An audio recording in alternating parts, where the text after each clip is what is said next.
Hi friends, నేను మీ creative Jilani. ఈ వీడియోలో చూడండి ఎయిర్ కూలర్ మనకు చూడండి ఫుల్ మనకు ఏసీ లాగా కూలింగ్ వచ్చే విధంగా నేను చూడండి జెన్యున్ వీడియో అండి.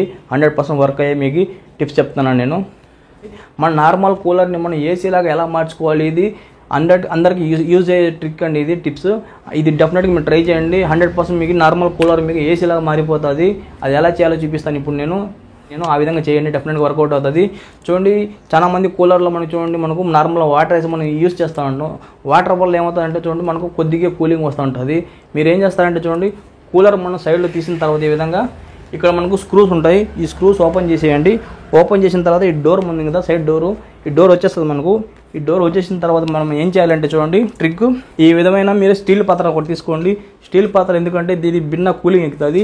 ఇది మీ ఇంట్లో ఫ్రిడ్జ్లో డీ ఫ్రిడ్జ్ బాక్స్లో పెట్టి దీనిలో ఐస్ గడ్డ కట్టేయండి, నైట్ పెట్టేయండి, మార్నింగ్ అంతా ఐస్ గడ్డ వచ్చేస్తుంది. ఇటువంటి మనకు కొంచెం పాత్రలో మనకు ఈ విధంగా గడ్డగట్టిన ఐస్ ఉంటుంది కదా, ఐస్ని తీసుకొచ్చి ఈ విధంగా డోర్ ఓపెన్ చేసుకోండి. కూలర్ది స్క్రూలు ఉంటాయి, స్క్రూలు తీసి మీరు మళ్ళీ బిగించుకోవచ్చు. మీరే ఈ విధంగా ఐస్ తీసి ఈ విధంగా వేసేయండి. ఈ విధంగా మనం ఐస్ వేసిన తర్వాత చూడండి మన కూలర్ మనకు చూడండి ఏసీలా మారిపోతుంది. 100% మీకు ఫుల్ కూలింగ్ వస్తుంది మీకు.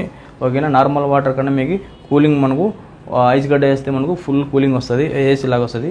ఈ విధంగా మీరు 2-3 ఐస్ గడ్డలు వేశారనుకోండి లోపల మనకు ఎయిర్ కూలర్లో మనకు చూడండి 100% మీకు నార్మల్ కూలర్ మీకు ఏసీ లాగా మారిపోతుంది.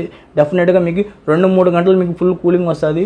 ఫ్రెండ్స్ ఈ విధంగా మనం చూడండి ఐస్ వాటర్ అయినా సరే ఐస్ అయినా సరే మన కూలర్లో వేసిన తర్వాత చూడండి మీరు ఎక్కువ కూలింగ్ రావాలంటే ఐస్ మీకు ఏసీ లాగా కూలింగ్ రావాలంటే మీరు ఏం చేస్తారంటే చూడండి కిటికీకి సైడ్ మనం చూడండి కిటికీ పక్కన అయినా సరే చూడండి మీరు తలుపు పక్కన ఎక్కడైనా సరే మన వెంటిలేషన్ మన గాలి వచ్చే చోట పెడితే చూడండి డెఫినెట్గా మీకు నార్మల్ కూలర్ మీకు ఏసీ లాగా ఫుల్ 100% కూలింగ్ వస్తుంది. మీకు 100% మీరు వాడిన తర్వాత మీకు తెలుస్తుంది ఎంత కూలింగ్ వస్తుందో. ఈ విధంగా మీరు నార్మల్ కూలర్ని మీరు ఏసీ లాగా మార్చుకోవాలంటే ఈ విధంగా స్టీల్ పాత్రలో మీరు ఫ్రిడ్జ్లో వాటర్ పెట్టి గడ్డ కట్టించిన ఐస్ని దీంట్లో వేయండి. ఒకవేళ ఐస్ లేకపోతే చూడండి మీరు కూల్ వాటర్ అయినా మీరు వేయచ్చు కూలర్లో. ఈ విధంగా మీరు 2-3 పాత్రలు మీరు కూలింగ్ వాటర్ మీరు ఫుల్ కూలింగ్ వాటర్ అయినా పోయచ్చు. ఈ విధంగా చేస్తే మీకు డెఫినెట్గా కూలింగ్ పెరగడం కన్ఫామ్. మీరు ట్రై చేసి చూడండి. ఫ్రెండ్స్ మీరు కొత్త కూలర్ కొనాలనుకుంటున్నారా? చూడండి మీకోసమే నేను చూడండి బెస్ట్ క్వాలిటీ బెస్ట్ ఫీచర్స్ ఉన్న మంచి కూలర్ నేను సెలెక్ట్ చేసి పెట్టానండి. డిస్క్రిప్షన్ లింక్ ఇచ్చేస్తానండి. మీకు తక్కువ బడ్జెట్ నుంచి ఎక్కువ బడ్జెట్ మీకు హనీ ప్యాడ్స్ అన్నీ ఉంటాయండి. డిస్క్రిప్షన్ లింక్స్ ఉంటాయి, చెక్ చేసుకోండి మీకు ఏ కూలర్ కావాలో. ఓకేనా ఫ్రెండ్స్, ఇంకా కూలర్ సంబంధించిన రిపేర్స్ కూడా చేశానండి. పంప్ మోటార్ రిపేర్ కానీ మీకు నీళ్ళు పడే నీటి మోటార్ రిపేర్, షాక్ కొట్టినా లేదంటే మీకు వైర్ పని చేయకపోయినా ఫ్యాన్ తక్కువ స్పీడ్లో తిరుగుతున్నా అలాగే అన్ని ప్రాబ్లమ్స్ వీడియో చేశానండి. ఆ వీడియోస్ కాంటే నా ఛానల్ చెక్ చేసుకోండి, లేదంటే ఎండ్ స్క్రీన్లో డిస్క్రిప్షన్లో కూడా ఇచ్చేస్తా లింక్స్, అక్కడ చూడండి. ఓకే ఫ్రెండ్స్, నా వీడియో కానీ మీకు నచ్చట్లయితే నా ఛానల్ సబ్స్క్రైబ్ చేయండి, షేర్ చేయండి, లైక్ చేయండి, కామెంట్ చేయండి. చూస్తూనే ఉండండి ఇలాంటి క్రియేటివ్స్. ఇంకోసారి కలుసుకుందాం. అందరికి బాయ్ ఫ్రెండ్, మీ క్రియేటివ్ జిలాని.